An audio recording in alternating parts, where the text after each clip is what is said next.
अपने भीतर जितने विचार उत्पन्न होते हैं, अपने भीतर जितने विचार आते हैं, अगर ये विचार आपके अच्छे हैं तो आपको परमात्मा से कोई दूर नहीं कर सकता, आप परमात्मा के करीब में पहुंच ही जाएंगे। और यदि आपका व्यवहार अच्छा, आप अगर अच्छे व्यवहार कर रहे हैं, अच्छा व्यवहार है यदि आपका, तो आपको मंजिल तक पहुंचने से कोई नहीं रोक सकता। आप मंजिल तक पहुंचोगे जरूर और अपनी मंजिल प्राप्त जरूर करोगे।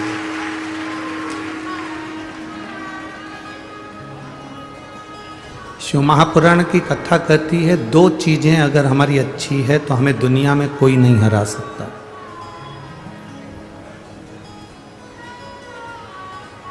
दो चीजें अगर हमारी श्रेष्ठ है तो हमें दुनिया में कोई नीचा नहीं दिखा सकता। एक हमारा विचार, एक हमारा व्यवहार। एक विचार और एक व्यवहार, ये दो चीजें श्रेष्ठ हो।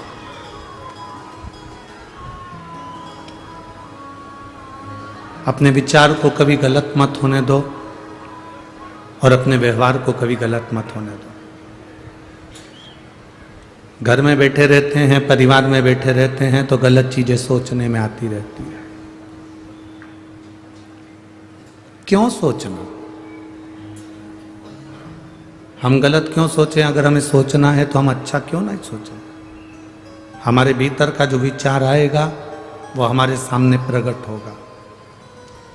हम किसी व्यक्ति के लिए, आप 7 ताले में बंद हो जाओ, कमरे में बंद हो जाओ, किसी कमरे के अंदर बंद होकर किसी के लिए गलत सोचना चालू कर दो, वो खुद अपने आप आपके लिए गलत सोचना प्रारंभ कर दे।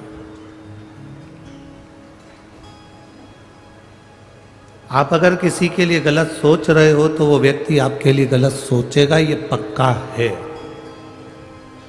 आप किसी के लिए अच्छा सोचोगे तो वो अच्छा सोचेगा, ये निश्चित है। हमारे शरीर में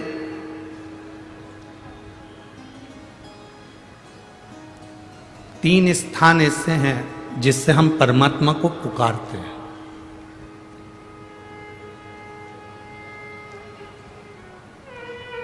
पहला स्थान हमारी नाभि।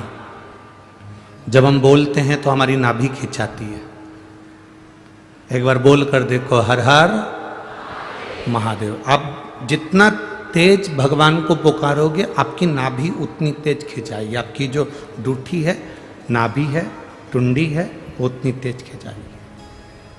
अब यहाँ नाभि को क्या कहते हैं हमें नहीं मालूम, पर पेट पर जो नाभि होती है, डूठी होती है, वो खिंचाएगी।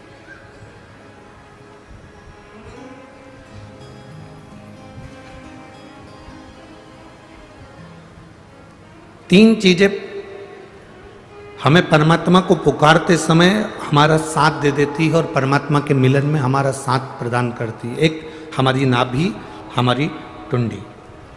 दूसरे नंबर पर हमारा ये दोनों भुकुटी के मध्य में जहां हम तिलक लगाते हैं वो आज्ञा चक्र। ये दूसरे नंबर पर है हमारा आज्ञा चक्र, जहां हम तिलक लगाते हैं, बिंदी लगाते हैं, टीकी लगाते हैं। और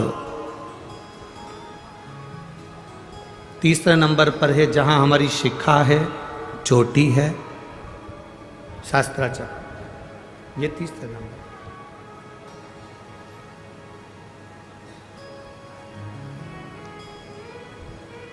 जिस समय जो व्यक्ति ज़्यादा बीमार पड़ जाता है, बहुत बीमारियों से ग्रसित हो जाता है, बहुत मात्रा में उसको अगर बीमारी ने घेर लिया, तो शंकर जी पे चढ़े हुए जल का 3 जगह पर अगर वो स्पर्श कर लेता है तो उस व्यक्ति को 15 दिन के अंदर दवाइयां काम करने लगती हैं और वो आराम लगना प्रारंभ हो ही जाता है। कितना भी बीमार व्यक्ति, डॉक्टर कह रहा है इसका अगर 8 दिन के अंदर फीवर नहीं उतरा, 8 दिन के अंदर इसको आराम नहीं लगा तो फिर इसको भर्ती करना पड़ेगा। 10 दिन के अंदर इसको आराम नहीं लगा तो फिर इसको हॉस्पिटल भेजना पड़ेगा। 15 दिन के अंदर अगर इसको आराम नहीं लगा तो हमको यह करना पड़ेगा। 3 जगह पर शिव जी के चढ़े हुए जल का स्पर्श कराओ। शंकर जी पे चढ़े हुए जल को लेकर आओ कटोरी में, लोटे में, उसका स्पर्श हमारी नाभि पर हो, उसका स्पर्श हमारे जहाँ हम तिलक लगाते हैं उस जगह पर 3 उंगली से उसका स्पर्श, ब्रह्मा विष्णु महेश हमारे आज्ञा चक्र पर उसका स्पर्श हो और उसी जल का स्पर्श हमारे मस्तक पर हो। आप 4 से 5 दिन लगातार भगवान शंकर पे चढ़े हुए जल का स्पर्श 3 जगह पर करते रहेंगे तो व्यक्ति कितनी भी बीमारी से घिरा हो उसको 15 दिन के अंदर उठकर खड़े होना ही पड़ता है।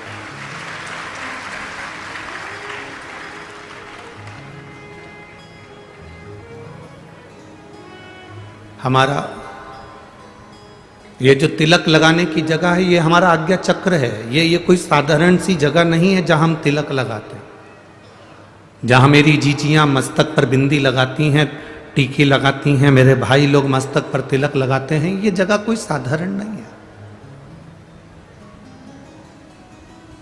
ये भक्त को खींचने वाला, भगवान को खींचने वाला, प्रभु की तेज पुंज को खींचने वाला स्थान है ये हमारा आज्ञा चक्र। एक लड़की मस्तक पर तिलक नहीं लगाए,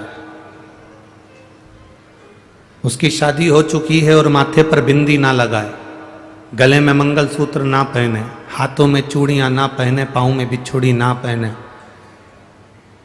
मांग में सिंदूर ना भरे और वो स्त्री ऐसे ही घूमे ना, तो कोई भी उसको अपशब्द कह सकता है, कोई भी उसको ताने दे सकता है, कोई भी उसको आड़ा टेढ़ा बोल सकता है। पर अगर वो स्त्री के मस्तक पर बिंदी है, मांग में सिंदूर भरा है, गले में मंगलसूत्र, पाँव में बिछुड़ी, हाथ में चूड़ा है, किसी में इतनी सामर्थ्यता नहीं कि उस पर उंगली उठा दे, क्योंकि उसकी बिंदी में, उसके आज्ञा चक्र में उतना बल होता है, उसके आज्ञा चक्र में इतना बल है, उसके मस्तक पर इतना बल है। चलो और सरल भाषा में समझ लो, तुम ट्रेन में सफर कर रहे हो, आप सबसे निवेदन करेंगे आप ट्रेन में सफर करो और सफर करते करते आपके सिर पर तिलक नहीं लगाओ, कोई कुंकू हल्दी कुछ भी तुम्हारे मस्तक पर तिलक नहीं लगाए, और तुम ट्रेन में जाकर बहुत भीड़ हो रही है और वहां जाकर तुम खड़े हो जाओ, जाने की तैयारी करो, कोई तुमको जगह नहीं देगा। और यदि तुम्हारे मस्तक पर तिलक लगाए, तुम जो लगाना चाहो, बिंदी लगाओ, नारायण तिलक लगाओ, तुम जिस पंथ के उस पंथ का तिलक लगाओ, चाहे तो त्रिपुंड खींच लो, चाहे तिलक कर लो, और तिलक लगाकर आप ट्रेन में चढ़े तो कोई ना कोई ऐसा बंदा मिल ही जाएगा जो आपको सीट दे देगा या आपको बुलाकर अपने पास में बिठा लेगा। ये आज्ञा चक्र है हमारा। जब हम भगवान देवाधिदेव महादेव को, हम तो माताओं से भी कहते हैं, हम पुरुषों से भी कहते हैं, हम बच्चों से भी कहते हैं, हम सबको एक निवेदन हमेशा करते आए, आज फिर कह रहे हैं।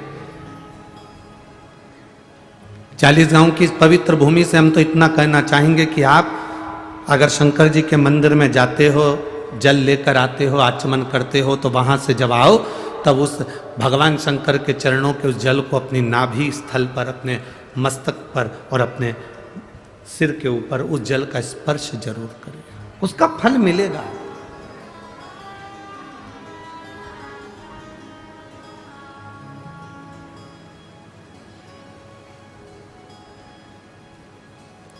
उसका एक आनंद अपनी जिंदगी में प्राप्त होगा। क्यों मस्तक पर भस्म लगाते हैं? आखिर शिव जी पे चढ़ी हुई भस्म का इतना प्रभाव क्या है? शंकर भगवान पर चढ़े हुए भस्म का, त्रिपुंड का इतना प्रभाव क्या है? लिंगायत शिव संप्रदाय के अंतर्गत मस्तक पर त्रिपुंड खींचा जाता। यहां अगर कोई लिंगायत शिव संप्रदाय के बैठे होंगे तो उनके स्मरण में होगा।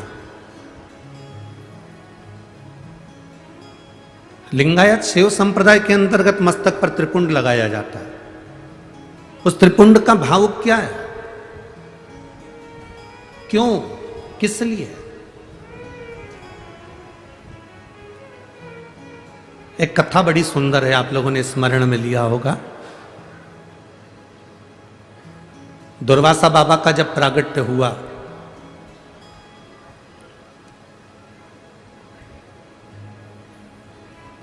और दुर्वासा ऋषि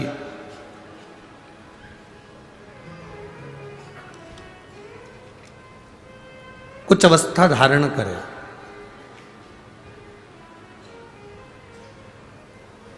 और दुर्वासा ऋषि थोड़ी सी अवस्था धारण करने के बाद वो तप साधना में लीन होने लगे।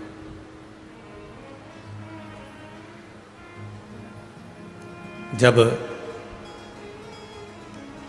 दुर्वासा ऋषि जब तप साधना में लीन होने लगे, कुछ अवस्था उन्होंने धारण कर ली और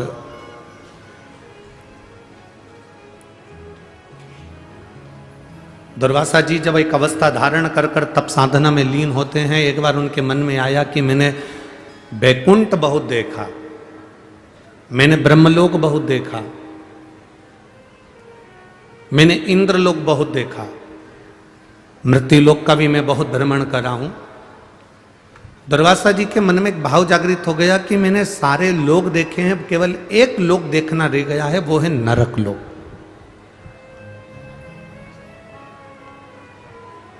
केवल एक लोक है, नरक, और उस नरक को मैंने नहीं देखा।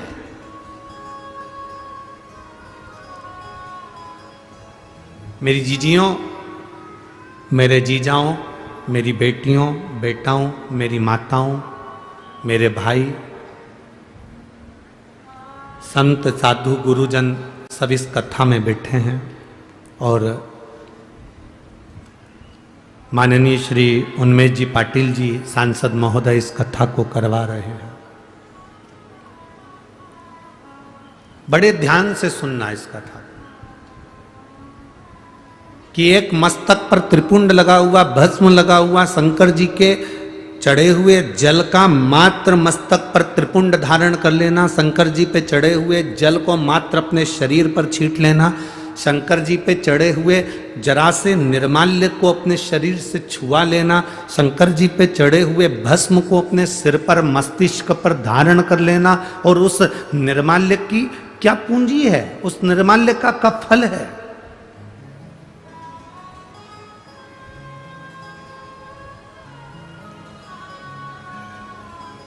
दुर्वासा जी ने विचार करा कि मैंने सब कुछ देखा, मैंने वैकुंठ देखा, इंद्रलोक देखा, ब्रह्मलोक देखा, तलातल, रसातल, मृत्युलोक सब मैंने देखा।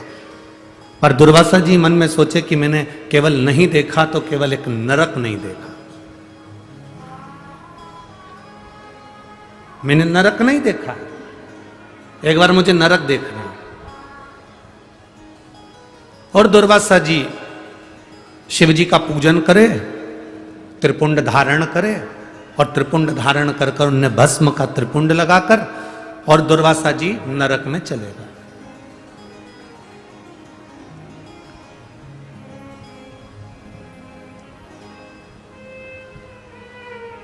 जैसे ही दुर्वासा जी नरक में पहुंचे, यमराज हाथ जोड़कर दुर्वासा जी का साधुवाद कर रहे हैं। प्रभु आप आए हैं, वेलकम टू नरक, आपका स्वागत है नरक के अंदर, नरक में आपका स्वागत, आओ पधारो, नरक में आइए। आप स्वर्ग में जाएंगे तो भी स्वर्ग में आपका स्वागत होगा, आप इंद्रलोक जाएंगे तो इंद्रलोक में स्वागत होगा। आप जहां जाते हैं, पृथ्वी पर आपका जन्म होता है, आप पैदा होते हो तो आपके घर के लोग नगाड़े बजाते हैं, फटाके फोड़ते हैं, आतिशबाजी छोड़ते हैं, लड्डू बंटवाते हैं। तुम जहां जाओगे ना वहां तुम्हारा स्वागत होगा, ये निश्चित है। तुम जहां जाओगे वहां तुम्हारा स्वागत है। मरोगे तो भी तुम्हारा स्वागत है। शमशान जाने से पहले ढोल नगाड़े बैंड बाजे तुम्हें सजा धजा के राम नाम, अरे बोलो बोलो जम के बोलो जरा, राम नाम सत्य है, बोलते बोलते स्वागत करते करते तुमको लेकर जाएंगे, हर जगह तुम्हारा स्वागत। जन्म में भी, मृत्यु में भी, प्रत्येक जगह। स्वर्ग गए तो वहां स्वागत है, इंद्रलोक गए तो वहां स्वागत है, जहां तुम जा रहे हो वहां तुम्हारा। अब जैसे ही दुर्वासा बाबा नरक में गए तो नरक में जाते से दुर्वासा जी का स्वागत हुआ, वेलकम नरक, आओ ये नरक में आपका दरवाजा खुला है, आइए। दुर्वासा जी ने नरक में जाकर क्या देखा? कुंभीपाक नरक में पहुंचे और उस कुंभीपाक नरक में दुर्वासा जी, एक कुंड बना हुआ था जिस कुंड में पापियों को पटका जाता था। उस कुंड में पापियों को गिराया जाता था और जिस कुंड में पापी गिरते हैं उस कुंड में दुर्वासा जी ने देखा कि पूरे नरक में लोग त्राही त्राही कर रहे हैं, चिल्ला रहे हैं, चीख रहे हैं, कुंड में भी लोग फंसे हुए हैं। और उसी समय पर दुर्वासा जी ने विचार करा कि इतना विशाल कुंड है नरक के अंदर, इतना विशाल तालाब बना हुआ है नरक के अंदर, चलो मैं इस तालाब में एक बार जरा झांक कर देखूं कि है कौन। और जैसे ही दुर्वासा ऋषि उस नरक में, उस कुंड में नीचे झांके, झांकते से दुर्वासा जी क्या देखते हैं कि उस कुंड में से, नरक की उस कुंड में से एक बैकुंठ जैसा सुंदर एक स्थान प्रकट हो जाता है और जिसको बैकुंठ कहा जाता है। बड़ा सुंदर बैकुंठ प्रकट हो। अब नरक और नरक के अंदर कुंड, और कुंड में क्या प्रकट हो गया? जम के बोलो जरा, अच्छे आवाज आना चाहिए हमारी तक। क्या प्रकट हुआ? बैकुंठ प्रकट हुआ। कितना आश्चर्य है, कितना बड़ा आश्चर्य, जरा विचार करिए। नरक, नरक में भी सबसे कठोर नरक कुंभीपाक नरक, और कुंभीपाक नरक में जो कुंड बना है उस कुंड में क्या प्रकट हो गया? बैकुंठ। उसमें बैकुंठ प्रकट हो। दुर्वासा जी के मन में खलबली मच गई, नरक के अंदर बैकुंठ कैसे आ सकता है? ये नरक के अंदर ये बैकुंठ कैसे प्रकट हो सकता है?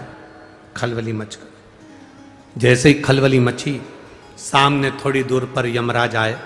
यमराज ने आकर हाथ जोड़े दुर्वासा जी के, प्रभु क्या बात है, आज आपका चेहरा बड़ा उदास दिख रहा है, क्या हुआ क्या है? दुर्वासा जी बोलते हैं, मेरे को समझ में नहीं आ रहा है कि मैं नरक घूमने के लिए आया था, नरक में भी कुंभीपाक नरक घूमने आया था। कुंभीपाक नरक में कुंड है, उस कुंड में मैंने दर्शन करा, उस कुंड में मैंने जैसे ही झांका, झांकते से ही मैंने जीवों को चिल्लाते हुए सुना था, उसमें जैसे ही झांका, झांकते से उसमें बैकुंठ प्रकट हो गया। समझ में नहीं आता ये बैकुंठ कहां से आया। यमराज हाथ जोड़कर बोले, प्रभु दुर्वासा जी कुछ नहीं, बैकुंठ कहां से प्रकट हुआ है मैं आपको बताता हूं। आप शंकर जी की पूजन कर कर अपने सिर पर भस्म धारण कर कर आए थे। जब आप कुंड में झांक रहे थे, आपके मस्तक की भस्म उसमें गिर गई थी और उससे बैकुंठ प्रकट हो गया। केवल मस्तक की भस्म, जब आप झांक रहे थे, झांकते समय मस्तक की भस्म उसमें गिर गई थी और वो भस्म गिरने से बैकुंठ प्रकट हो गया। कहां प्रकट हुआ? जम के बोलो जरा। नरक में।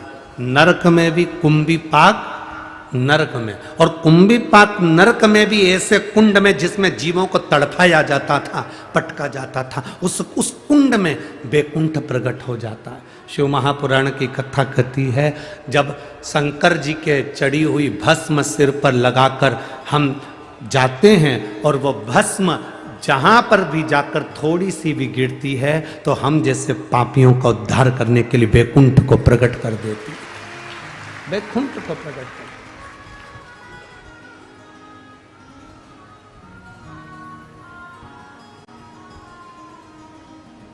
अब जरा विचार करो,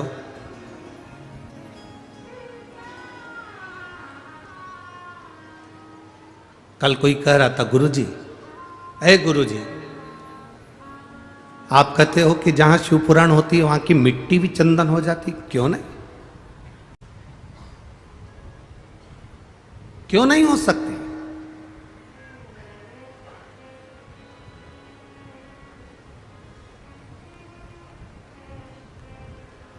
अरे गुरुजी,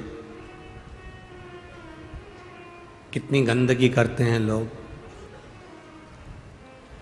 कोई थूक रहा है, कोई मुंह धो रहा है, कोई वॉशरूम करने जा रहा है, कोई ना जाने कितना कितना झूठन पटक देते हैं, कितनी गंदगी हो जाती है। और आप कह रहे हो कि वो मिट्टी चंदन हो जाती है? हाँ, ऐसे कैसे हो सकता है? हमने कहा, भाई देख,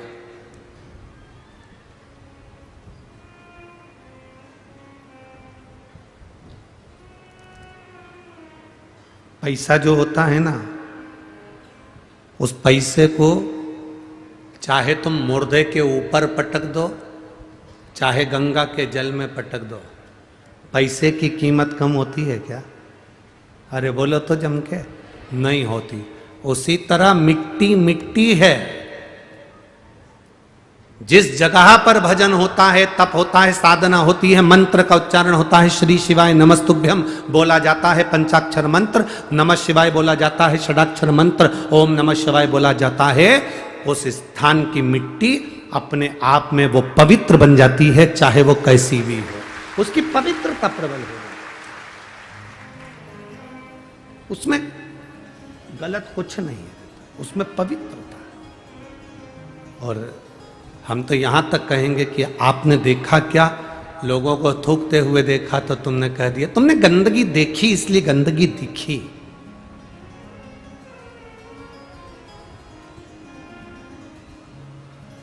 सीहोर भी लोग आते हैं ना, कुबेरेश्वर धाम पर लोग आते हैं, आप लोगों में से भी कई लोग आए होंगे। कई लोग आकर कहते हैं, अरे गुरुजी, थोड़ी व्यवस्था तो ठीक करना चाहिए, यहाँ तो हर कहीं लोग बैठ जाते हैं, कंकर शंकर पूजन करा वहीं छोड़ देते हैं, लोग लांग कर जा रहे हैं, जूता चप्पल उधर से निकाल कर जा रहे हैं, कोई कहीं से जा रहा है, कोई कहीं से जा रहा है, कोई कहीं से जा रहा है। जरा विचार करिए, जो पूजन कर रहा है वो कंकर में भी शंकर का दर्शन कर कर पूजन कर रहा है, और उसके दर्शन में भी अगर तू खोट निकाल रहा है तो तेरा आना ही व्यर्थ,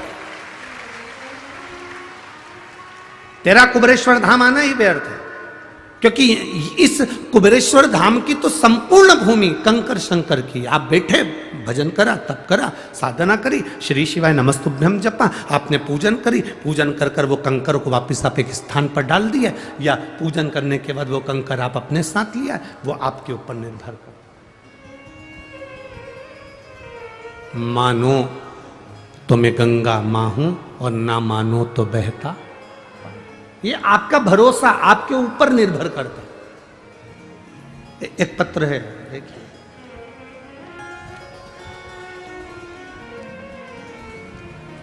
जिसने भी पत्र भेजा उनसे निवेदन है, आपकी पूरी मेडिकल की फाइल आपने लगाई है, पर निवेदन है इस पूरी मेडिकल की फाइल को आप वापिस लेकर जाना, जिससे आपके पास में ये कॉपी रहे।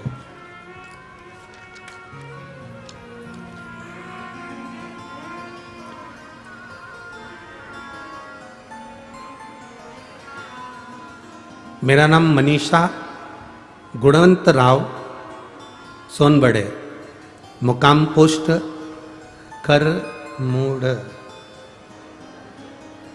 ठीक है बोला कि गड़बड़ बोला? ठीक है ना? हाँ, तुम लोग समझ जाओ बस है, बाकी के तो जाने दो उसको। मुकाम पोस्ट कर मूड, तहसील 40 गांव, जिला जलगांव। मोबाइल नंबर ये कहीं बैठी हैं का? देख कहीं, हाँ ऐसे हाथ हिला दो, ठीक है। जिला जलगांव में 40 गांव तहसील की रहने वाली हूँ। मेरे पति की अचानक पेट में दर्द होने लगा। हम सभी परिवार वाले 40 गांव के सुमन हॉस्पिटल के डॉक्टर साहब के पास में दिखाए। फिर डॉक्टर साहब ने बताया कि इनकी किडनी में पत्थरी है। डॉक्टर ने ऑपरेशन की सलाह दे दी, क्योंकि शुगर की बीमारी के कारण मेरे पति की किडनी कमजोर थी। डॉक्टर ने कहा आपका मन पड़े आप जिस हॉस्पिटल में ले जाकर ऑपरेशन करा सकते हो और इनको ले जा सकते हो। फिर हमने ऑपरेशन करवाया, परंतु ऑपरेशन करने के बाद उनकी किडनी ने काम करना बंद कर दिया और उनको वेंटिलेटर पर डाल दिया गया। वेंटिलेटर पर डालने के बाद में उनका शरीर काम नहीं कर रहा था। हम बाबा के भरोसे पर भगवान को जल चढ़ाना प्रारंभ कर दिया। गुरुदेव जल चढ़ाना प्रारंभ करा, थोड़ा सा जल उनके होठों पर लगा देते, एक बेलपत्री उनको दे देते, बस बाबा की कृपा से उनकी आंख तो खुली और उन्होंने शरीर ने काम करना प्रारंभ करा। पर दवाइयां काम नहीं कर रही थी। गुरुदेव जब दवाइयां काम नहीं कर रही थी तो धीरे धीरे शरीर ने काम करना प्रारंभ करा। फिर उनको डायलिसिस पर रखा गया, डायलिसिस करवाया गया। 1 महीने में 2-2, 3-3 डायलिसिस होने लगे। दोनों बच्चे और मैं खुद भटक कर थक गए, पर उनका ठीक नहीं हो पाया। गुरुदेव एक बार जब हम डायलिसिस कराने के लिए गए तो उनको वापस वेंटिलेटर पर डाला और डॉक्टर ने थोड़ी देर के बाद में कहा कि आपके घर के बच्चों को बुला लीजिए, क्योंकि इनका शरीर अब काम नहीं कर रहा है, हृदय पूर्ण तरह से बंद हो चुका है और शरीर ने काम करना बंद कर दिया। जिसकी रिपोर्ट मैंने लगाई है उस रिपोर्ट के अंतर्गत मेरे पति का शरीर काम नहीं कर रहा था, हार्ट बंद हो चुका था, हृदय धड़कना बंद हो चुका था, नाड़ियां चलना बंद हो चुकी थी और उनका शरीर पूरा लाश की तरह हो गया था। बच्चों को बुलाया, बच्चे से डॉक्टरों ने बात करी और बात करने के बाद में हम डॉक्टर साहब से कहते रहे कि एक बार तो और मौका दो, आप देखो तो सही अगर इनकी श्वास वापिस आ जाए, आप प्रयास तो करो। उसी बीच में मैं मेरे बेटे को लेकर शिव जी के मंदिर में पहुंची और वहां पहुंचकर हमने शंकर भगवान को जल चढ़ाया। रोती रोती बाबा के चरणों में पहुंची गुरुदेव, और बाबा का मैं क्या चमत्कार का वर्णन करूं। बेलपत्र और जल लेकर मैं अपने पति के पास आई और उनके होठों पर जब लगाया तुरंत उनकी धड़कन वापिस चलना प्रारंभ हुई। उनकी धड़कन वापिस चलना प्रारंभ हुई और बाबा की कृपा से जो डायलिसिस भी चल रहा था, बाबा की कृपा से वो डायलिसिस भी बंद हुआ और मैं बाबा को यहाँ 40 गांव प्रणाम करने के लिए आई हूँ। बाबा एक ही निवेदन है, आपकी एक बेलपत्र व्यासपीठ से मुझे मिले। जी बहुत दूर हो आप, फिर भी मैं कार्यकर्ता को, उनके परिवार के आप ही हैं, आ जाओ आ जाओ आ जाओ। आप खुद ही हो क्या जिनका पत्र है? ठीक है, आओ आओ, पधर पधर पधर। अब मेरे पति ठीक हैं गुरुदेव, डायलिसिस भी बंद सा है और मैं बाबा को यहाँ नमन करने के लिए आई हूँ, जिन्होंने मेरा सुहाग वापिस दिया और मेरे पति को अच्छा किया। मैं बाबा को प्रणाम करने आई हूँ। शिव तत्व है वो घर। शंभो बैठिए जी बैठो। तेरी कृपा बिना ना हिले एक भी अणु, लेते श्वास तेरी कृपा से तनु तनु। हे गंगाधार मुक्ति द्वार ओंकार तू, बोले ओंकार तू। आयो शरण तिहार शंभु तार तार। बखान क्या करूं मैं राखूं तेरे पास, बखान क्या करूं मैं राखूं तेरे पास। चपटी भभूत में खजाना पूरे का। हे गंगाधार मुक्ति द्वार ओंकार तू, भोले ओंकार तू। आयो शरण तिया शंभो तार तार तू।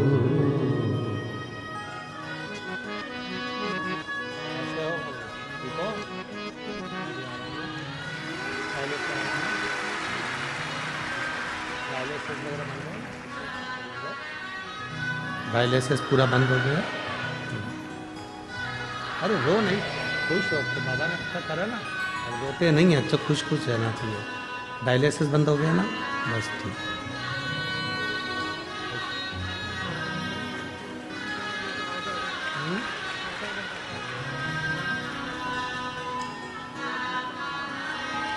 बोल रहे हैं आधा घंटा मेरे प्राण नहीं थे, आधे घंटे तक मैं मर चुका था, पर आधे घंटे के बाद जैसे ही बेलपत्र और जल मेरे होठों पर आया, मेरे प्राण मेरे बाबा ने वापस दिए।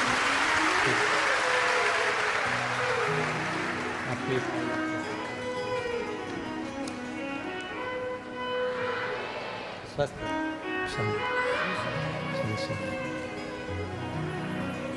अरे खाली न जाता कोई दर से तुम्हारे, खाली न जाता कोई दर से तुम्हारे, मैं भी खड़ा हूँ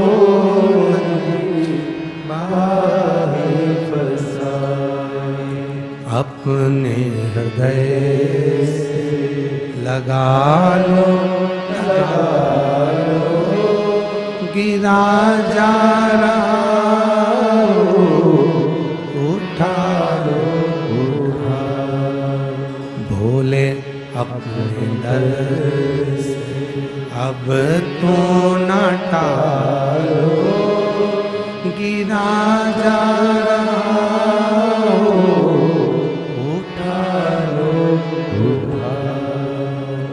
शिव तत्व हमारे भीतर हो।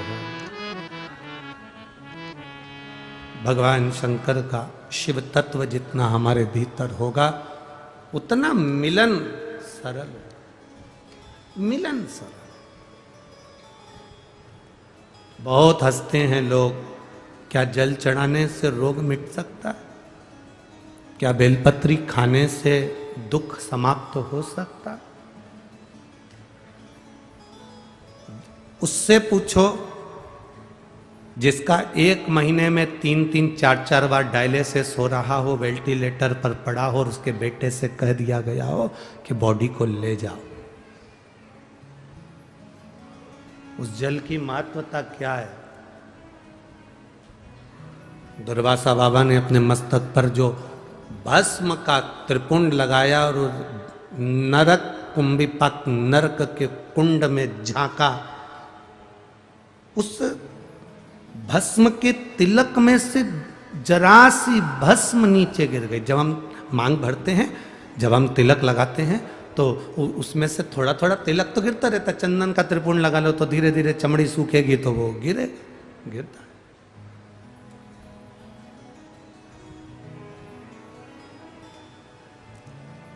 कितना महत्व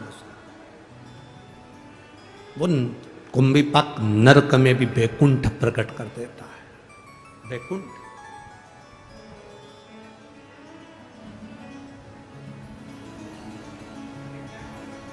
विष्णु पुराण पढ़ी है किसी ने?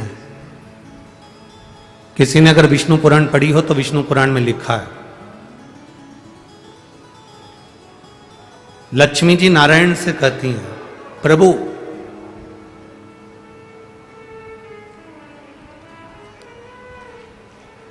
संसार में इतने सारे साधु सन्यासी तपस्वी साधक उपासक भजन करने वाले तप करने वाले सब मरते हैं, प्राण छूटते हैं। सबके जो आया है मृत्यु लोक में उसको जाना है। विष्णु पुराण में लक्ष्मी जी नारायण से कह रही हैं, संसार में जन्मा हुआ प्रत्येक मनुष्य मरता है और उसके प्राण छूटते हैं।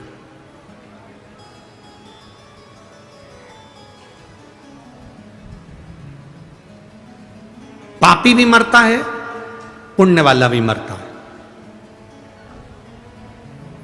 पापी भी मरता है और पुण्य वाला भी मरता है। पर दुनिया में दीपावली तो हर साल मनाई जाती है। लक्ष्मी जी भगवान नारायण से पूछती हैं कि बैकुंठ में दीपावली कब मनाई जाती है? तो नारायण कहते हैं जब कोई शंकर का भक्त शिव की आराधना करते करते जल चढ़ाने के बाद मेरे पास पहुंचता है तब वैकुंठ में दिवाली। उसका कारण विष्णु पुराण में लक्ष्मी जी पूछ रही है कि वैकुंठ में दिवाली, एक शंकर का भक्त आता है और वैकुंठ में दीपावली मनती है। आपका भक्त आता है तो क्या दिवाली नहीं मनती? भगवान कहते हैं नहीं। ब्रह्मा जी का कोई भक्त आता है तो दिवाली नहीं मनती? नहीं। पर शंकर का कोई भक्त प्राण छोड़ने के बाद जब आता है तो वैकुंठ में दिवाली मनती है। तो पूछा ये वैकुंठ में दिवाली शंकर के भक्त के आने से क्यों मनती है? तो भगवान नारायण कहते हैं शिव का भक्त जब हमारे पास में आता है उसके शरीर के तरंगों में, उसके शरीर, उसकी आत्मा के रोमावली में, उसके जीव के भीतर उसने इतना शंकर का जल चढ़ाया होता है, इतना शंकर का त्रिपुंड लगाया होता है, शंकर के जल को अपने मस्तक पर चढ़ाया होता है, आज्ञा चक्र पर लगाया होता है, शंकर के जल को उसने पिया हुआ होता है, शंकर के जल को चढ़ा चढ़ाकर उसकी एक एक हृदय की रोमावली में, उसके हृदय के अंदर शिव ऐसा समा जाता है कि वो जीव जब वैकुंठ में आता है तो 33 कोटि देवी देवता उस जीव की आत्मा की तरंग से वैकुंठ का फल प्राप्त कर लेते हैं। इतना आनंद की अनुभूति शिव के भक्त से होती है।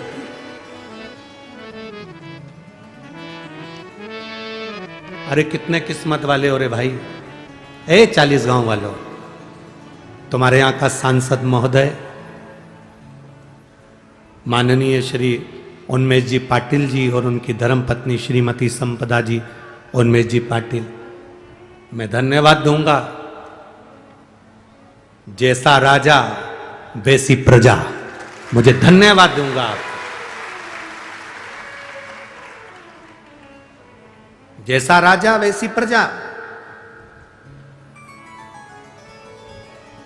आज तक किसी सांसद तो जाने दो, विधायक ने भी कभी किसी नदी की परिक्रमा नहीं करी। और माननीय सांसद महोदय उन्मेष जी पाटिल जी ने आपके पास में जो तापी और गिरी नदी है उसकी 400 किलोमीटर की परिक्रमा पैदल करी। कारण उस नदी की परिक्रमा करने का कारण केवल एक था कि यह अनुभव करना था कि इसमें थोड़ा सा समय पानी रहता है, बाकी के समय इसमें जल क्यों नहीं रह पाता, और उसमें पानी आना चाहिए जिससे पूरी क्षेत्र का विकास और पूरे क्षेत्र का कल्याण। वो जल के लिए नदी को कैसे स्वच्छ रख सकते हैं, गांव नगर शहर को कैसे स्वच्छ रख सकते हैं, वो ज्ञात करने के लिए।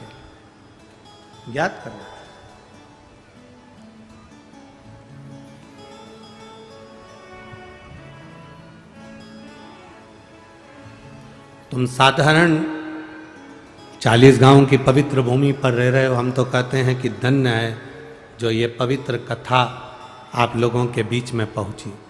ये कथा 2027-28 से पहले 40 गांव नहीं आती, 2028 के पहले ये 40 गांव आ गए,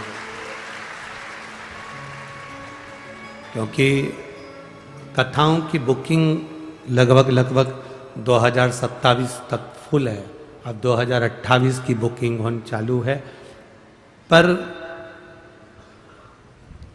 कोई कथा यदि कैंसिल होती है और कोई लिखा कर चले जाता है कि यह कथा अगर हमको मिल जाए, हम 5 दिन में, 8 दिन में, 10 दिन में व्यवस्था कर सकते हैं, तो वहाँ फ़ोन कर दिया जाता है समिति की ओर से कि कथा कैंसिल हुई, आप व्यवस्था कर सकते। और धन्य है 40 गांव की पवित्र भूमि के सभी रहने वाले रहवासी जिन्होंने इतनी मेहनत कर इस कथा को यहाँ आयोजित किया। और केवल आपकी मेहनत दिन में नहीं, रात में भी बड़ी मेहनत है। जितने लोग दिन में आते हैं उससे दुगने रात को दर्शन करने आते हैं। अपार मेला लगा होता है, भीड़। कोई बिस्कुट बांट रहा, कोई पानी बांट रहा, कोई कोल्ड ड्रिंक बांट रहा, कोई हलवा बांट रहा, कोई पूड़ी बांट रहा, कोई कुछ बांटने में लगे हुए। कर लो सेवा। ये शिव भक्त दूसरी बार 40 गांव नहीं आने वाले। मौका मिला है हमें सेवा करने का 40 गांव वालों को। अपनी तिजोरी का लाकर खोलिए और उसमें से थोड़ा सा धन तुम्हारे पास में है तो उस धन को थोड़ा सा धर्म में लगाने का प्रयास करो, तो धन और धर्म दोनों बचे। मत दो किसी को, आपको दान नहीं करना मत करो, आप किसी को नहीं देना चाहते मत दो। अपने हाथ से पानी खरीद कर लाओ, अपने हाथ से पिलाओ, अपने हाथ से अन्न लाओ, अपने हाथ से खिलाओ। अपने हाथ का किया कहीं नहीं जाए। ये शंकर के भक्त बार बार नहीं मिलते, इनकी अड़भंगता देखिए। दुनिया में कथा होती है तो वहीं पास में गाड़ी खड़ी हो जाती है और लोग आ जाते हैं, जरा देखो। धूप पड़ती है चिलचिलाती हुई और ये 2-2 किलोमीटर तक पैदल थके हुए बुजुर्ग लाठी टेकते टेकते धीरे धीरे अपने पार्किंग से यहाँ तक चले आ रहे हैं। नाम लगते रखते श्री शिवाय नमस्तुभ्यम, श्री शिवाय नमस्तुभ्यम, भगवान का नाम लेते लेते लेते लेते चले आ रहे हैं। ऐसे जीव को जब आप पानी पिलाते हो तो अपनी जिंदगी का सबसे बड़ा पुण्य कार्य कर कर रखते हो। कर लो सेवा। क्या देगा महादेव? इतनी छोटी सी डायरी अपने पास खरीद के रखो और तारीख लिख के रखो, 16 तारीख को मैंने 15 रुपए का पानी पिलाया था शंकर के भक्त को। बस वो तारीख लिख के रखना और 3 महीना उस तारीख के बाद में हमको 15 रुपए का हिसाब बताना कि वो 15 का बढ़ा कि घटा। वो स्वयं आपको मालूम पड़ेगा कि उसका बल कितना। आज तीसरा दिन कथा का है। कथा 5 बजे विराम हो जाएगी, कल चौथा दिन हो जाएगा, परसों की कथा सवेरे 8 बजे से 11 बजे तक हो जाएगी। बाद में सब अपने अपने घर चले जाएंगे। 2 दिन की कथा का क्रम और अपनी जिंदगी में जितनी झोली पसार कर निवेदन कर सकते हो, बटोर सकते हो, बटोर लो और भगवान की भक्ति प्रदान करते चलो, देते चलो। ये नहीं मिलना। शिव तत्व को अपने भीतर बिठाइए। शिव तत्व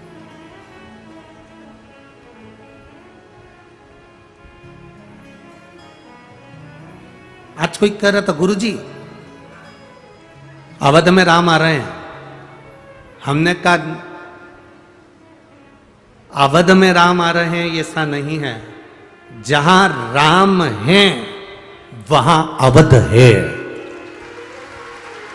जहां अवध है वहां राम नहीं है, जहां राम है वहां अवध है।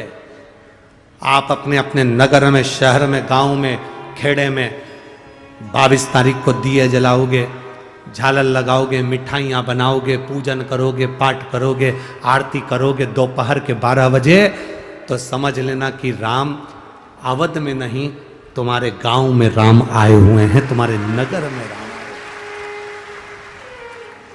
कितनी सुंदर 2 लाख दिए कलर कर कर, 2 लाख दिए कलर कर कर राम जी का सुंदर चित्र बनाया है 2 लाख दिए से।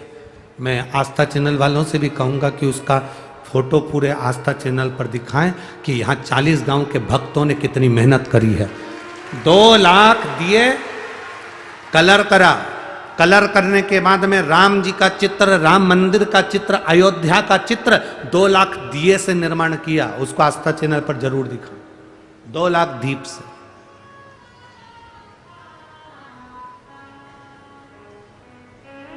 एक तो भीड़ ज्यादा रहती है तो हमारा आना नहीं होता, परंतु सांसद महोदय जी से निवेदन है एक बार हमको भी दर्शन जरूर कराना। हम भी जाना चाहते हैं कि वो 2 लाख दीप का जो राम जी का चित्र बनाया है उसको हम भी दर्शन करें। हमारा भी मन है वहां आने का, पर हमारे चक्कर में वो दिया तुम ना बिगाड़ दो, जा चक्कर में हम नहीं आते हो। जितना अच्छा अपना विचार रखोगे, जितना अच्छा अपना व्यवहार रखोगे, उतना आपकी जिंदगी में अच्छा होता चलेगा।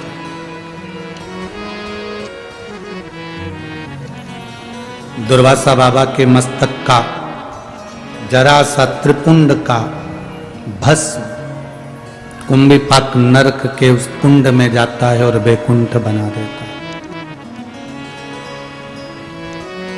लोग कितना भी हंसें, अपने मस्तक पर शिव जी पे चढ़े हुए जल का आप चंदन कंकु नहीं लगा सकते तो कम से कम उस जल को तो अपने मस्तक पर लगाओगे। दिखता है क्या? लगा लिया, ठीक है।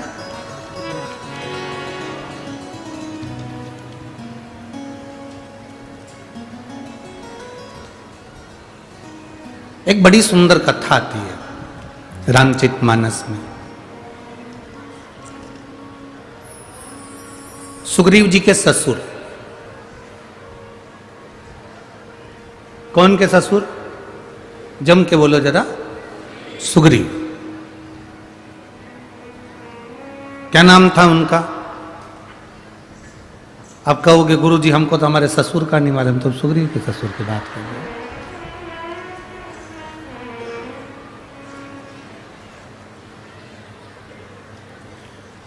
हैं। दुनिया बड़ी विचित्र है। एक लड़का तीर्थ करने जा रहा था उसकी पत्नी के साथ, तो अपने दोस्त के पास गया। दोस्त से बोला मैं तीर्थ करने जा रहा हूँ। बहुत अच्छी बात है, मेरा मन करता है कि मैं सिगरेट, गुटखा, पाउच सब छोड़ दूं। दोस्त और खुश हुआ, इससे बढ़कर और क्या खुशी होगी, छोड़ दे। पर समझ में नहीं आ रहा किसके पास छोड़ूं। मेरे सारे दोस्त बेकार हैं, अगर मैं उनके पास छोड़ के चले गया वो ही खा पी गए तो। दोस्त ने माथा ठोका, हम समझे थे कि तू जिंदगी भर के लिए छोड़ रहा है, तू तो दोस्त के पास छोड़ के जा रहा। हमें अपना स्मरण नहीं मालूम। बड़ी सुंदर कथा रामचरितमानस में आती है सुग्रीव के ससुर जी की।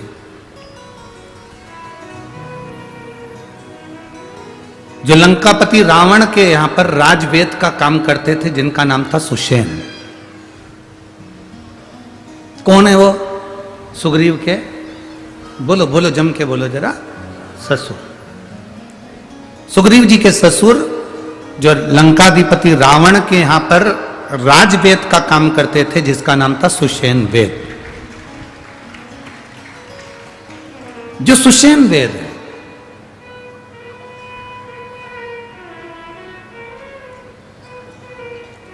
ये इतना विचित्र वेद था।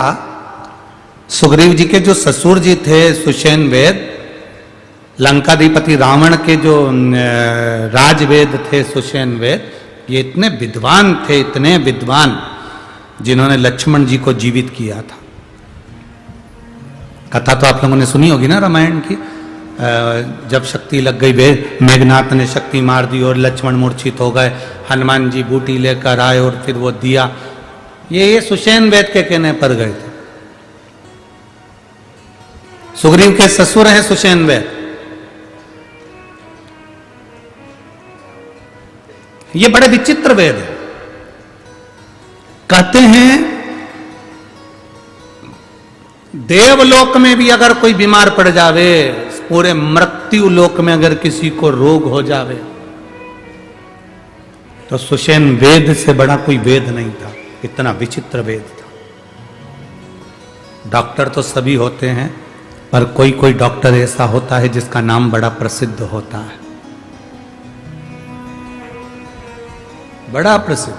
वहां चले जाओ, वो डॉक्टर से मिल लेना, उनकी तो दवाई बड़ी कामगार है और अच्छा कर देते। कई लोग हंसी हंसी में कह देते हैं अगर तुमको तकलीफ है शिव महापुराण की कथा में चले जाओ, बैठकर कथा सुनोगे, 5 दिन में जब वापिस आओगे तब हमको बताना कि तुम्हारा स्वास्थ्य कैसा है। कई लोगों को तो ये भी डॉक्टर की वेद की दवा लगती है। सुषेण वेद बड़े प्रसिद्ध वेद थे। लंकाधिपति रावण का जो राजवेद हो, जिसके यहां पर ग्रह बंधन में पड़े हो, देवताओं भी बंधन में पड़े हो, ऐसे लंकाधिपति रावण का कोई वेद कोई साधारण नहीं हो सकता। सुग्रीव के ससुर उनके यहां वेद थे। एक बार रावण के मन में भाव उत्पन्न हुआ कि ये सुषेण वेद ऐसा कैसी औषधि बनाता है, ऐसे कैसे दवाई बनाता है कि दवाई तुरंत असर कर जाती है।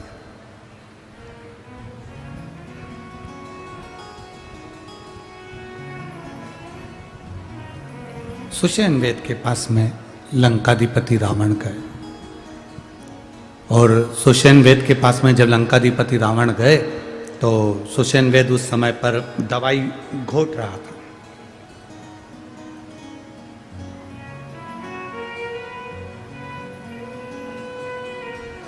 सुषेण वेद का एक नियम था, जितनी देर दवाई घोटता था उतनी देर शंकर का नाम जपता था, शिव के नाम का उच्चारण करता था, शिव के नाम का स्मरण करता था। यहां तक अगर लंकाधिपति रावण की तुमने संहिता पढ़ी हो, रावण की लंकेश की संहिता का स्मरण करा हो, तो रावण संहिता के अंतर्गत यहां तक लिखा हुआ है कि ये सुषेण वेद शिवजी की आराधना करता था और इसकी आराधना को देखकर लंकाधिपति रावण शंकर की आराधना में लीन हो गया था। यहां तक वर्णन किया गया कि शिव की आराधना सुषेण वेद कितनी करता था कि उसको देखकर लंकाधिपति रावण शंकर की आराधना में लीन हो गया था। इतना शंकर की आराधना में लीन रहता था सुषेण वेद, इतनी लीनता थी। जब कोई अच्छा व्यक्ति भगवान की ओर बढ़ता है और उसको कोई दूसरा देखता है तो उसके मन में भी शंकर के प्रति भाव जागृत होता है। भाव, ये प्रेरणा है। अगर आज माननीय सांसद महोदय श्री उन्मेष जी पाटिल जी, उनकी धर्मपत्नी श्रीमती संपदा पाटिल जी अगर आज कथा में आए हैं, बैठे हैं, कथा का क्रम करवा रहे हैं, उनके साथ में उनके साथी लोग भी मिलकर कथा का क्रम करवा रहे हैं, तो ये अपने क्षेत्रवासियों को एक प्रेरणा है कि तुम कितनी भी उन्नति की सीढ़ी पर चढ़ जाना, कितने भी करोड़पति बन जाना, कितने भी वैभवपति बन जाना, कितने भी ऊंचे सिंहासन पर बैठ जाना, पर अपने सनातन धर्म को मत भूल जाना। ये प्रेरणा है। अपने सनातन धर्म को मत छोड़ो, अपने सनातन धर्म को मजबूत करने का प्रयास करो।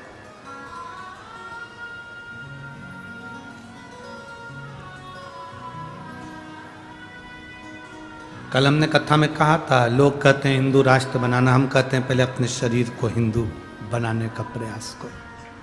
इस शरीर को, परिवार को इतना मजबूत कर दो तो हिंदू राष्ट्र बनने में देरी नहीं लगेगी। हम हिंदू राष्ट्र बनाने के साथ में अपने शरीर को हिंदू ना बना पाए तो क्या?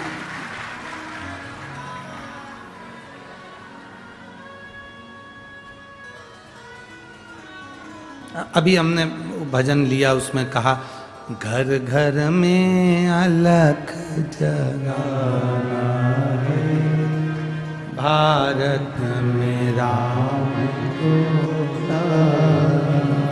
हमने ये नहीं कहा कि अवध में राम को लाना।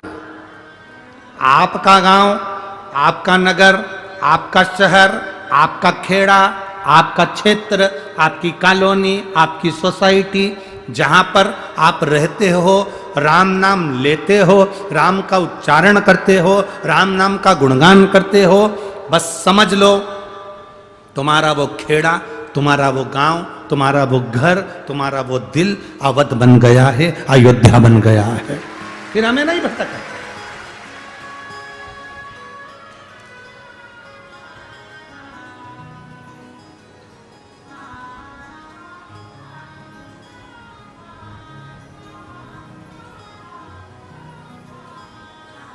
वो सोशल मीडिया पर लोग वह कितना कितना कमेंट्स कर रहे हैं कि ऐसा है वैसा है, जो लोग कहे सो कहे।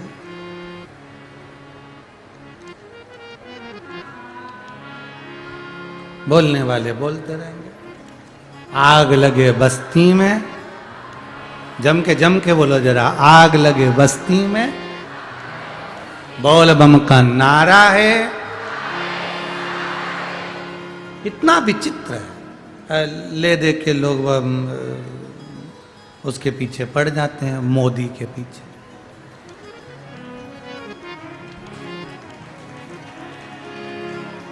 कभी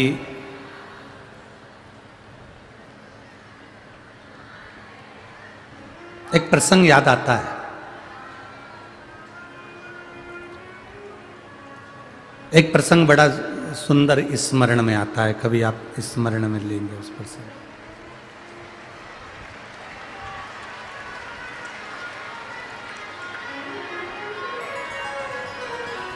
शंभो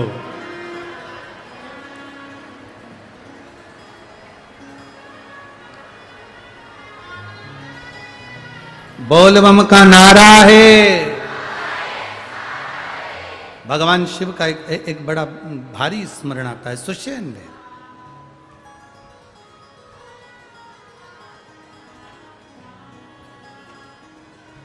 आज कोई कर था, और इससे पहले भी एक कमेंट्स में हमने देखा था कि वो मोदी जी ने थाली बजवा दी, मोदी जी ने वो ताली बजवा दी, मोदी जी ने ये बजवा दिया, मोदी जी ने वो बजवा दिया।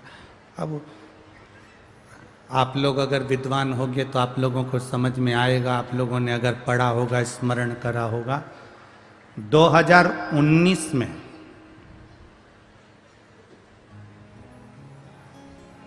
अयोध्या के टेंट में जो राम जी विराजमान थे,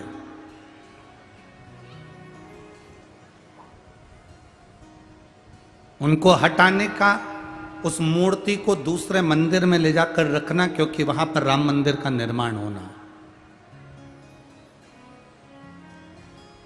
उस मूर्ति को ले जाने का तारीख आ गई और वो तारीख निकली 2020 में, गुड़ी पड़वा का दिन, चैत्र का महीना, 25 तारीख 2020। अब किसी ने कहा गुरुजी व मोदी जी ताली बजवा दी है, थाली बजवा दी है, घंटी बजवा दी है, हारन बजवा दी है। क्यों बजवाए? कभी आप अंदाजा लगाएंगे? तारीख आ गई नजदीक में, 25 तारीख को टेंट में से राम जी की मूर्ति को ले जाकर मंदिर में रखना है। अब ये विचार करा गया कि भगवान राम की मूर्ति इतने सालों के बाद वहां से हटेगी, लोग बाग जरा सा 4 कदम चलते हैं तो तोप बजती है, दूल्हा चलता है तो नगाड़े बजते हैं, और भगवान ऐसे ही चले जाएंगे, ऐसे ही। अब कोरोना काल चल रहा था, 2020 में कोरोना भी बहुत तीव्र।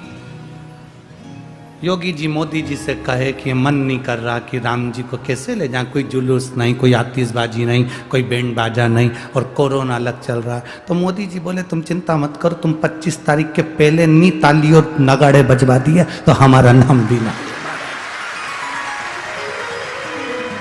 25 तारीख 2020 में राम जी टेंट में से निकलकर मंदिर में जा रहे थे और 22 तारीख को नगाड़े भारत में बज रहे थे।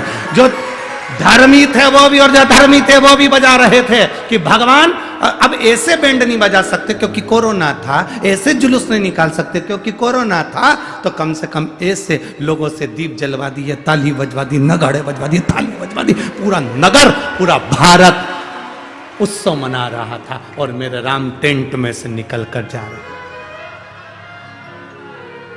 अब फिर वही क्रम, घर घर में अलख मेरे राम को,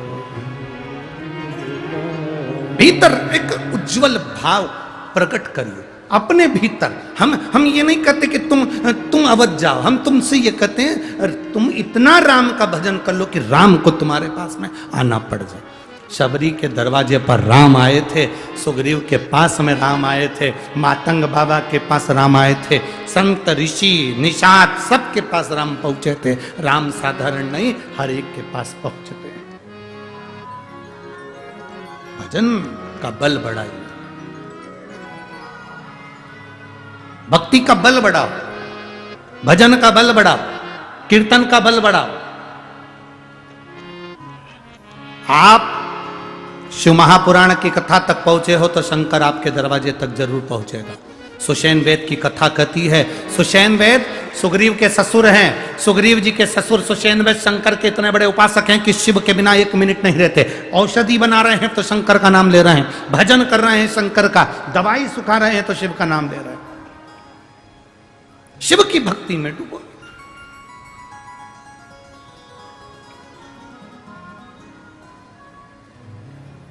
कोई जरूरी है क्या कि दिखावा कर कर ही भगवान का भजन करोगे? कोई जरूरी नहीं कि दिखावा कर कर भगवान का भजन करा जाए। भगवान का भजन हम पहले भी कहे, ये तुम ये कपड़ा मपड़ा चेंज करके कि हम तो ये ऐसा चोला पहन लेंगे तो भगवान का कपड़ा तो हम संत दिखेंगे, साधु दिखेंगे, गुरुजन दिखेंगे। ना ना ना,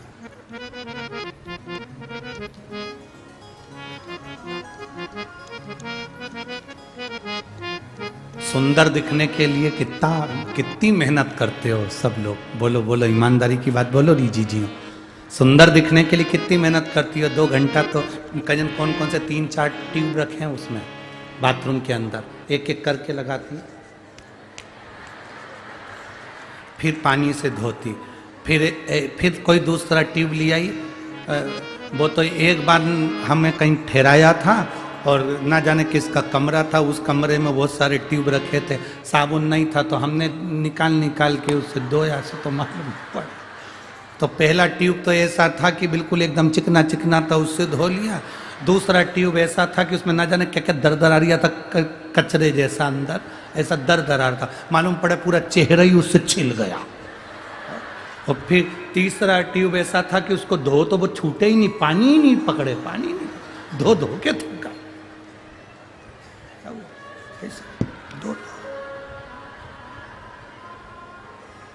अब कितना आप सहज भाषा में लीजिए कि सुंदर बनने के लिए आप कितना प्रयास करते हो। एक ट्यूब लगाया, पानी से धोया, साबुन लगाया, पानी से धोया, और टावल से मुंह भी ऐसे रगड़ के नहीं पोछा, जैसे बेचारे जेंट्स लोग तो बेचारे रगड़ के पोछ ले, और जी हो तो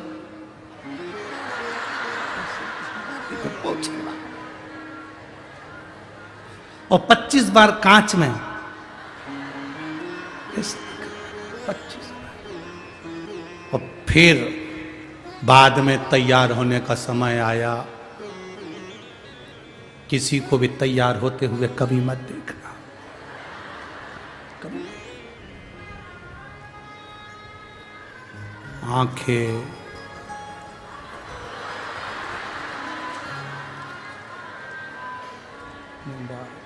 पेंसिल, फिर उससे लाइन, फिर डब्बा, फिर इधर से नीली, फिर मालूम पड़े ज्यादा लग गई तो झूठा मूठा सब कर कुरा के तैयार हो के। अब कितनी मेहनत, जरा विचार करो। सुंदर बनने के लिए इतनी मेहनत कर रहे हो तो निवेदन है उस सुंदर परमात्मा को पाने के लिए वे थोड़ी सी मेहनत करो, जिससे परमात्मा तुम्हें थोड़ी सी, बस थोड़ी सी मेहनत करोगे, शिव तुम्हारे।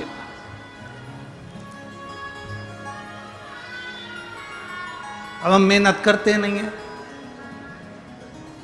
रत्ती भर भी हमसे मेहनत होती नहीं है। सुंदर बनने के लिए जितनी मेहनत करी उसमें से एक अंश निकाल लो और उतना अंश भी परमात्मा को दिया तो बहुत है। सुग्रीव के ससुर सुषेण वेद शिव जी के भक्त दवाई बनाए शिव का नाम, काम करे शिव का नाम, हर पल शिव का नाम, हर क्षण शिव का नाम।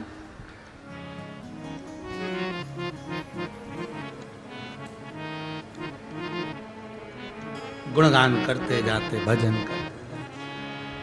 अरे भोले भंडारी रे, दूर करो दुख मेरा।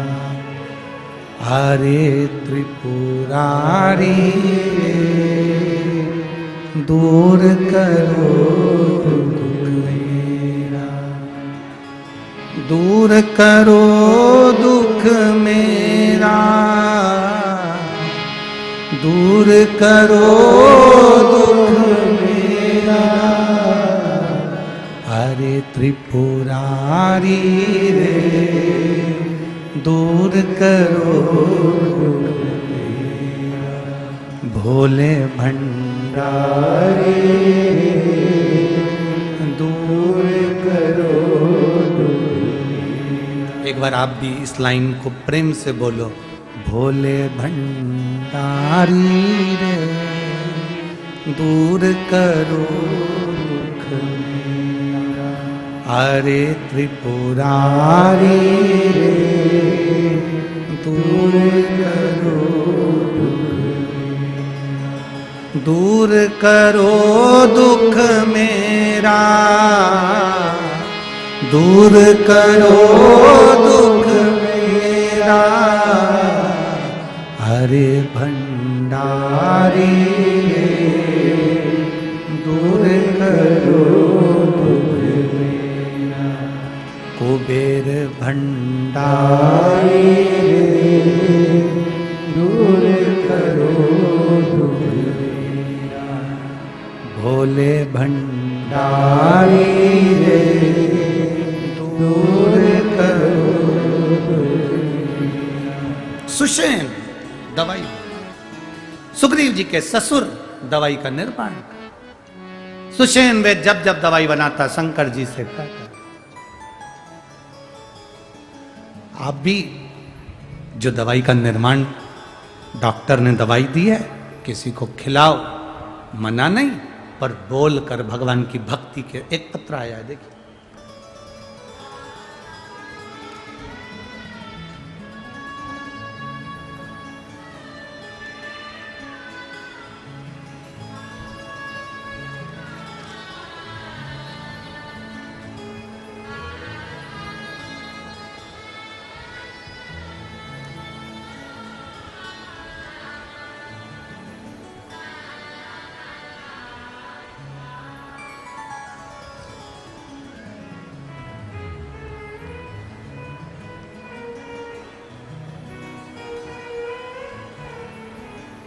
मेरा नाम सुनीता अशोक राजपूत।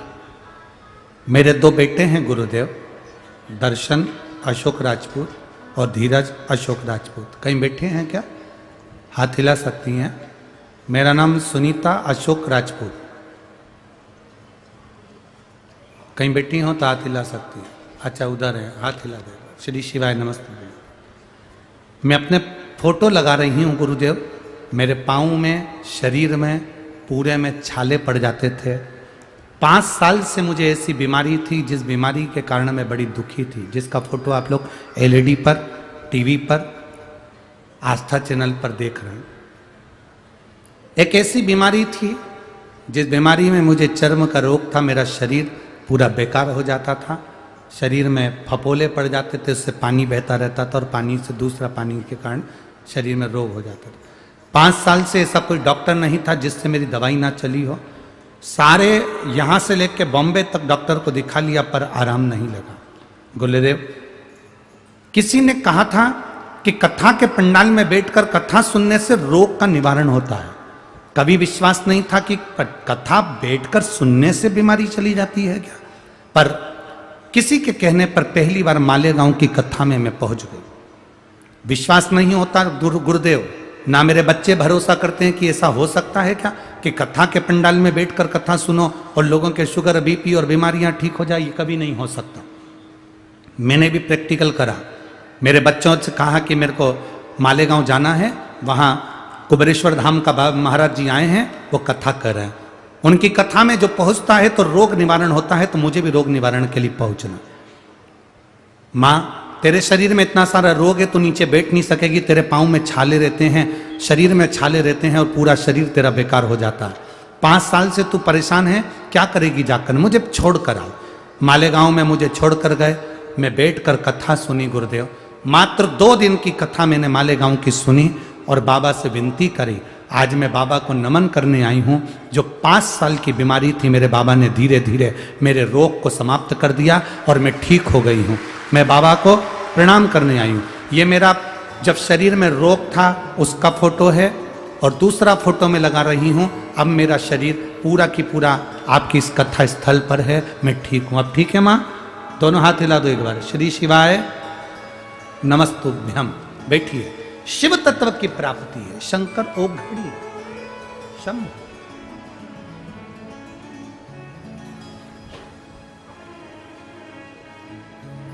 उसकी अविरल भक्ति हमें मिलती है। सुषेण वेद क्या करते थे? सुषेण वेद का एक काम था, भोले भंडारी रे दूर करो दुख मेरा। जब आपको लगे कि हाँ शरीर का रोग ठीक नहीं हो रहा, तो सीहोर कुबेरेश्वर बाबा को याद करो, और कुबेरेश्वर महादेव को याद कर कर, उसका नाम है कुबेरेश्वर महादेव, कुबेर भंडारी।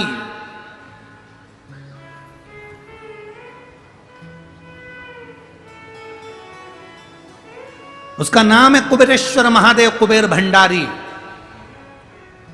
ठेला चलाने वाला व्यक्ति भी, भीख मांगने वाला व्यक्ति भी, उसके दरवाजे पर प्रदोष या शिवरात्रि हर महीने आती है, या सोमवार की अष्टमी या सोमवार को जाकर उसकी प्रदोष की आरती का, शाम की आरती का 5 बार दर्शन कर ले, मेरा बाबा उसकी झोलियां भर कर ही भेजता है। वो कुबेर भंडारी। शाम की जो आरती होती है, प्रदोष की जो आरती होती है, प्रदोष काल की जो आरती होती है, संध्या की जो आरती होती है, उसका मात्र दर्शन, कुबेर भंडारी की वो आरती का दर्शन ही मूल सुख दे जाता है। उसको कुबेर भंडारी कहते हैं।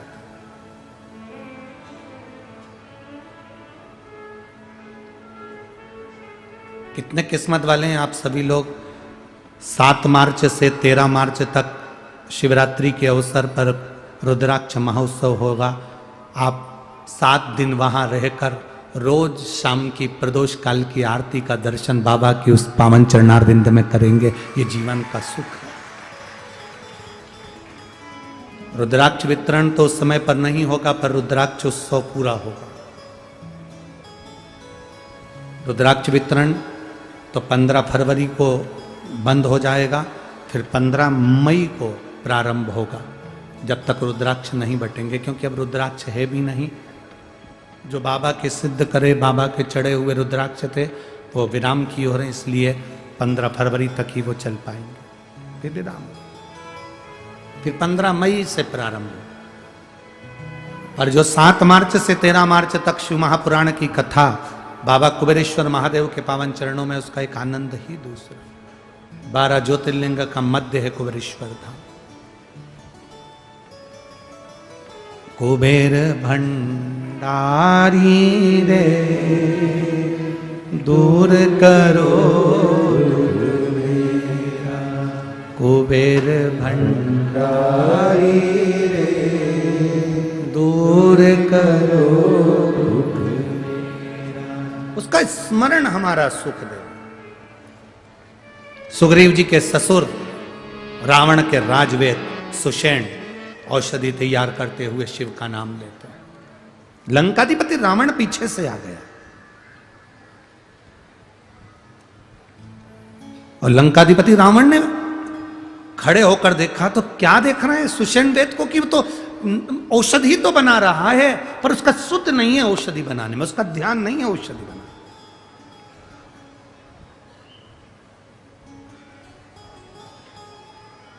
कोई कोई हंसते हैं। घर की बुजुर्ग जो माँ होती है ना, बूढ़ी माँ, बुजुर्ग माँ, वो बच्चे को देख कर कहती थी, क्या हो गया बेटा? ना जाने इस बच्चे को क्या हो गया, मैं डॉक्टर को दिखा कर रहती हूँ। डॉक्टर को दिखा लिया, सबको दिखा लिया, बच्चे को आराम नहीं लगा, तो बूढ़ी माँ क्या कहती, रुक मैं नजर उतार देती हूँ। इतने में नई नई बहुएं हंसती हैं, अरे माँ क्या पागल जैसी बात करती दादी, उसका पेट दुख रहा है तुम नजर उतारने बैठ रही हो, उसका सिर दुख रहा है तुम नजर उतार रही हो, उसके शरीर में कष्ट हो रहा है तुम नजर उतार रही हो। बूढ़ी मां जानती है तो डॉक्टर को दिखा मना नहीं है, पर बूढ़ी मां अपने दिल से नजर नहीं उतारती। अपने दिल की जो उसने पूजन आराधना करी है ना, वो सारी दुआ अपने पोते को दे देती है, इसलिए पोता ठीक हो जाता है।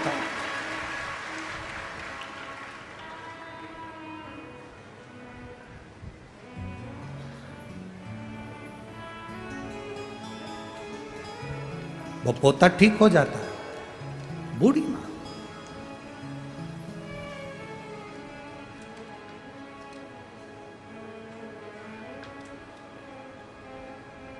शिव महापुराण की कथा कहती है बच्चों की परवरिश साधना है। ये मेरी माताएं, ये मेरी जीजियां, ये मेरे जीजा, ये मेरी बेटियां, ये मेरी बहुएं अपने बच्चों की परवरिश कर रही हैं। जो माँ अपने बच्चे की परवरिश करती है वो साधना करती है। बच्चे को पढ़ाना है, डॉक्टर बनाना है, इंजीनियर बनाना है, मायके नहीं जाती उसके एग्जाम के कारण, कथा में नहीं आती उसकी पढ़ाई के कारण। कथा हो रही है अपने नगर में, नहीं जा पा रही क्योंकि उसके एग्जाम है, उसको पढ़ाना है, उसको देखना है, वो स्कूल से आएगा। खुद नहीं खाती, अपना निवाला बच्चे को दे देती है। खुद अच्छे कपड़े नहीं पहनता, कमा कमा कर बच्चे की फीस में भर देता है बाप। बच्चों को परवरिश करना, बच्चों को पालना, ये साधना है, ये साधना है। बच्चों की परवरिश तुम्हारी साधना है, तुम्हारी साधना। बच्चों की परवरिश तुम्हारी साधना है, पर बच्चों से निवेदन है, माता पिता की सेवा तुम्हारी आराधना है।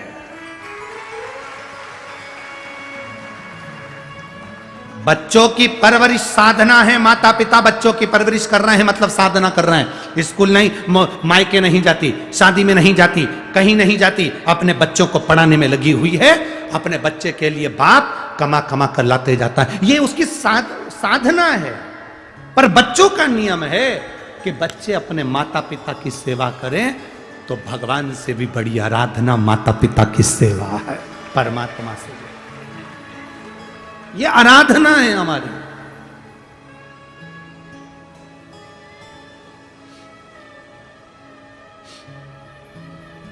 करो आराधना। साधना और आराधना दोनों होना चाहिए। बच्चों को पढ़ाओ, खूब विद्वान बनाओ, खूब विद्वान। एक पत्र है, उस पत्र में लिखा सो मनीषा राम कृष्ण पहल मुकाम हनुमंत खेड़े। सही है, ठीक है। सीमा तालुका पारंडोल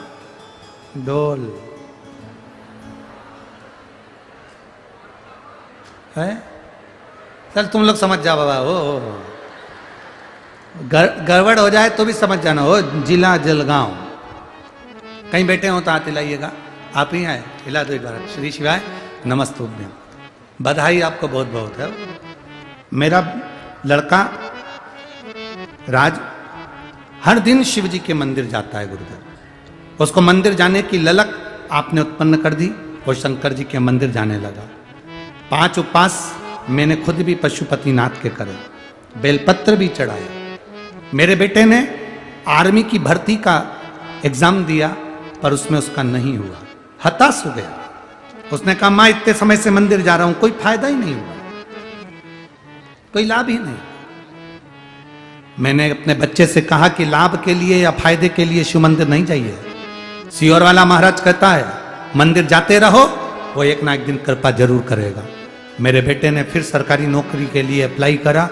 मेरा बेटा बहुत हताश हो चुका था, पर मेरे बच्चे ने फिर अप्लाई करा और बाबा की कृपा से आज मेरा बच्चा गवर्नमेंट में बीएमसी की नौकरी में लग गया। मैं बाबा को यहाँ दंडवत प्रणाम करने के लिए आई हूँ। बधाई आपको। श्री शिवाय नमस्तुभ्यम। बैठिए। शिव तत्व है ओ घड़ी।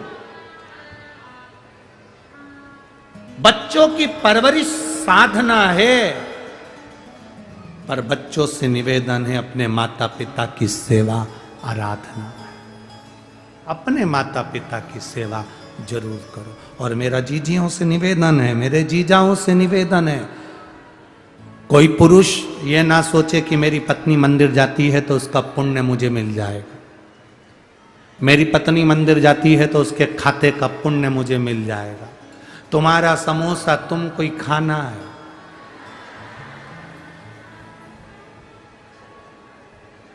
तुम्हारे 40 गांव में ऐसा चलता होगा कि शादी में बुलाते होंगे और पत्नी खाती होगी और तुम उसको टच करके बैठे रहते होगे कि उसका समोसा हमारे पेट में आ जाए। ऐसा होता है? बोलो जम के बोलो जरा। तुम खाओगे तुम्हारा पेट भराएगा, वो खाएगा उसका पेट भराएगा। तुम मंदिर जाओगे तुम्हारा पाप कटेगा, वो मंदिर जाएगा तो उसका पाप कटेगा। जाना दोनों का।